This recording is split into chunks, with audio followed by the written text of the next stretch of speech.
Greater Warangal నయాం Nagar bridge నిర్మాణంపై Congress BRS నేతల మధ్య మాటల యుద్ధం నడుస్తోంది. బీఆర్ఎస్ ప్రభుత్వం హయాంలోనే బ్రిడ్జిని నిర్మించామంటున్నారు గులాబీ నేతలు. కాదు, కాంగ్రెస్ ప్రభుత్వ హయాంలోనే బ్రిడ్జిని నిర్మించామంటున్నారు హస్తం నేతలు.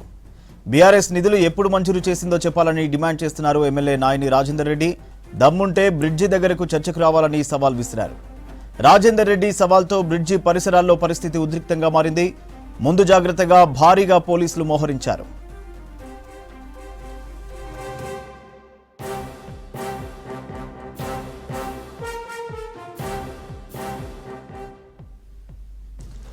నయీం నగర్ బ్రిడ్జిపై కేటీఆర్ అవగాహన లేకుండా మాట్లాడుతున్నారని మండిపడ్డారు ఎమ్మెల్యే రాజేందర్ రెడ్డి.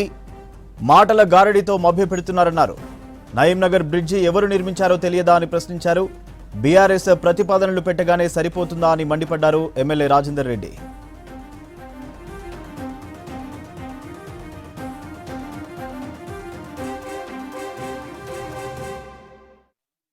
మాట్లాడుకుంటే బాగుండు. వాడు వీడు ఏం సాంప్రదాయం, ఇది ఏం సంస్కారం? ఇది బ్రిడ్జ్ మేము కట్టిన దానికి వాడు పాలాభిషేకం చేసుకుంటాడు, పూలాభిషేకం చేసుకుంటాడు.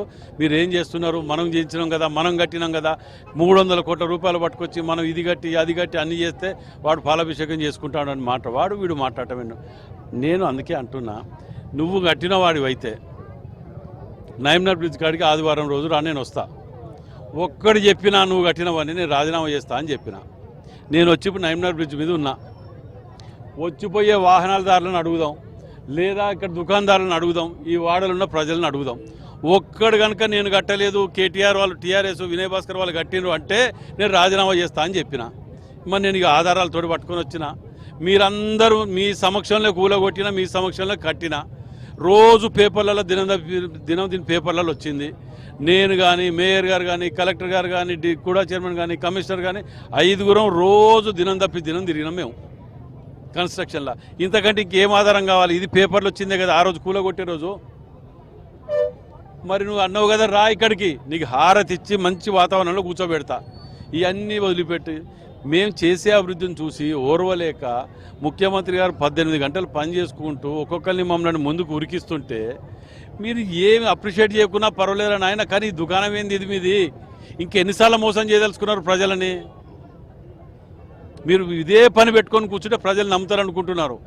ఇంకోసారి ఇదే విధంగా కనుక తిట్టడం చేయటం, వాడు వీడు మాట్లాడితే మాత్రం బిడ్డ మేము ఇదే ఇక్కడ కాదు మీ ఇంటికాడనే పెడతా నేను. ఈసారి చెప్తాను ఇక అనుకుంటారు.